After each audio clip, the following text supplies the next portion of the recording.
नमस्कार विद्यार्थी मित्रों।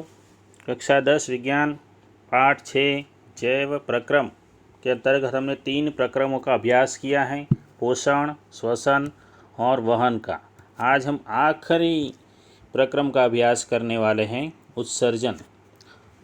उसके अंदर सवाल भी मैंने पहले से ही लिख कर तैयार रखे हैं कि उत्सर्जन किसे कहते हैं और भिन्न प्राणियों में उत्सर्जन के लिए कौन सी युक्तियाँ उपयोगी होती हैं। तो हम उत्सर्जन का अभ्यास करते हैं। उत्सर्जन किसे कहते हैं, ध्यान से देखेंगे आप लोग। उत्सर्जन किसे कहते हैं तो प्रत्येक जीव प्रकाश संश्लेषण तथा श्वसन में जनित वर्ज्य गैसों से कैसे छुटकारा पाते हैं, ये सब हमने अभ्यास किया। अन्य उपापचयी क्रियाओं में जनित नाइट्रोजन युक्त पदार्थों का निकलना आवश्यक है। जब हमारे शरीर में उपापचयी प्रक्रियाएं होती हैं तो शरीर के अंदर नाइट्रोजन युक्त पदार्थ बनते हैं और इन पदार्थों का शरीर से निकाल होना अत्यंत आवश्यक है। वह जैव प्रक्रम, यहाँ से परिभाषा शुरू होती है कि वह जैव प्रक्रम जिसमें इन यानी नाइट्रोजन युक्त हानिकारक उपापचयी वर्ज्य पदार्थों का निष्कासन होता है, यानी निकाल दिया जाता है, उसे कहते हैं उत्सर्जन। ये उत्सर्जन की परिभाषा हो गई। भिन्न प्राणियों में उत्सर्जन के लिए कैसी युक्तियाँ होती है उसका अभ्यास करेंगे।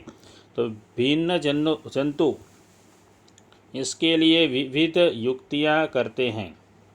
बहुत से एक कोशिक जीव इन अपशिष्टों को शरीर की सतह से जल में विसरित कर देते हैं। बहुत ही सरल तरीके से एक कोशिक जीव होते हैं तो वह बहुत ही आसान तरीके से अपशिष्ट यानी निष्कासित करने योग्य पदार्थ उसको शरीर की सतह से जल में विसरित कर देते हैं, निकाल देते हैं। जबकि जटिल बहुकोशिकीय जीव इस कार्य को पूरा करने के लिए विशिष्ट अंगों का उपयोग करते हैं। और किस प्रकार के विशिष्ट अंग होते हैं ये हम आगे देखेंगे। तो ये जो हमारा सवाल था, उत्सर्जन किसे कहते हैं और भिन्न प्राणियों में उत्सर्जन के लिए कौन सी युक्तियाँ होती हैं, वो पूरा का पूरा सवाल, उसका आंसर इसी के अंदर आप लोगों को मिलेगा। आगे देखते हैं नया सवाल। मानव में उत्सर्जन तंत्र चित्र के साथ समझाइए। पहले हम उत्सर्जन तंत्र का अभ्यास करेंगे।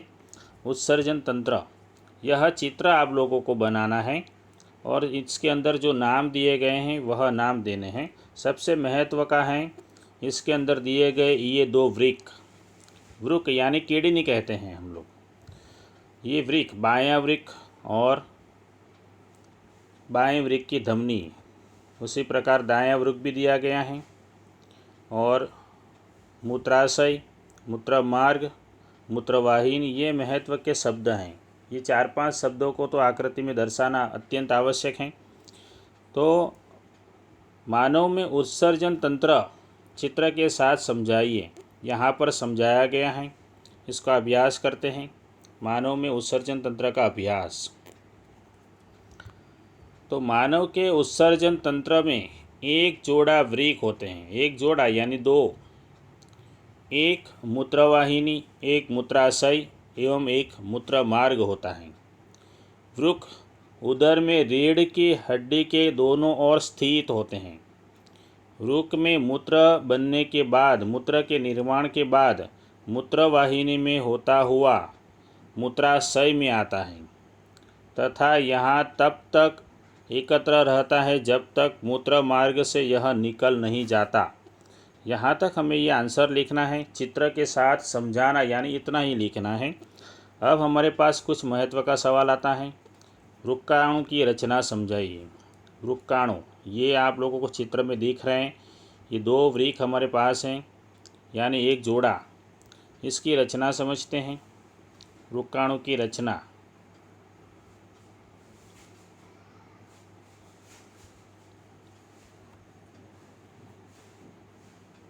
यहाँ पर शब्द मिलेगा जिन्हें वृक्काणु कहते हैं। यहाँ से आप लोगों को आसपास में सवाल का आंसर मिलेगा। तो फिर ये चित्र बनाने के बाद हम यहाँ पर थोड़ा सा देखते हैं। हमारे शरीर में, मनुष्य के शरीर में मूत्र बनने का उद्देश्य रुधिर में से वर्ज्य पदार्थ यानी कचरे को छान कर बाहर करना, जिसे मूत्र बनने का कार्य कहते हैं। तो फुफ्फुस में कार्बन डाइऑक्साइड रुधिर से अलग हो जाती हैं, ये हमें जानकारी है। जबकि नाइट्रोजनी वर्ज्य पदार्थ जैसे कि यूरिया और यूरिक अम्ल वृक्क के अंदर रुधिर से अलग कर दिए जाते हैं। वृक्क का कार्य है छानना, हमारे रुधिर में से नाइट्रोजन युक्त पदार्थों को अलग करना। यह कोई आश्चर्य की बात नहीं कि वृक्क में आधारी निस्यंदन एक फुफ्फुस की तरह ही बहुत पतली भीति वाली रुधिर केशिकाओं का गुच्छ होता है। ध्यान से देखिए बच्चों कि वृक्क क्या होता है। तो एक फुफ्फुस की तरह बहुत पतली भीति वाली रुधिर केशिकाओं का गुच्छ होता है। वृक्क में प्रत्येक केशिका गुच्छ एक नलिका के कप के आकार के सिरे के अंदर होता है।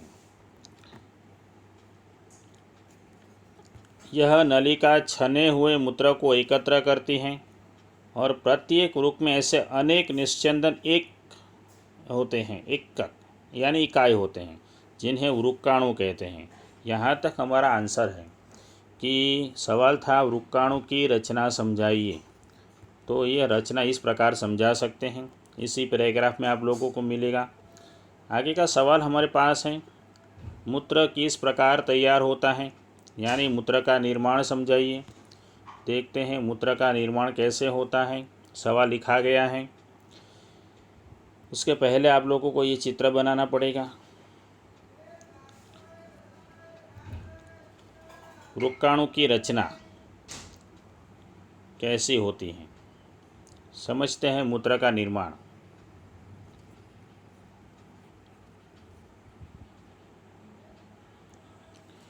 वृक्काणु जो हैं आपस में निकटता से पैक रहते हैं। प्रारंभिक निस्यंदन में कुछ पदार्थ वृक्काणु के अंदर, कुछ पदार्थ जैसे कि ग्लूकोज, अमीनो अम्ल, लवण और प्रचुर मात्रा में जल रह जाते हैं। जैसे जैसे मूत्र इस नलिका में प्रवाहित होता है, इन पदार्थों का चयनित पुनर्वशोषण हो जाता है। पुनर्वशोषण यह महत्व का शब्द है। जल की मात्रा पुनर्वशोषण शरीर में उपलब्ध अतिरिक्त जल की मात्रा पर तथा कितना विलेय उत्सर्जित करता है उस पर निर्भर करता है। प्रत्येक वृक्क में बनने वाला मूत्र एक लंबी नलिका मूत्रवाहिनी में प्रवेश करता है। मूत्र के निर्माण के बाद यह मूत्रवाहिनी में प्रवेश करता है और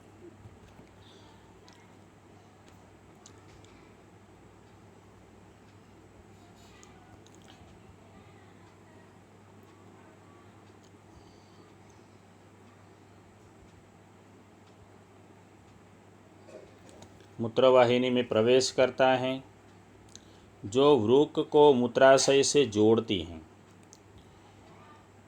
मूत्राशय में मूत्र भंडारित रहता है जब तक कि फैले हुए मूत्राशय का दाब मूत्र मार्ग द्वारा उससे बाहर न कर दे। मूत्राशय पेशीय होता है, अतः यह तंत्रिका नियंत्रण में है और परिणाम स्वरूप प्रायः मूत्र निकासी को नियंत्रित कर लेते हैं। मुद्रिका स्नायु की मदद से, हमने आगे के इस मुद्दे में देखा था, इसकी चर्चा हम कर चुके हैं, मतलब मुद्रिका स्नायु के बारे में अभ्यास किया था। इसी के नियंत्रण से मूत्र का निष्कासन होता है। तो ये हमारे आखिरी सवाल थे 4 आज के।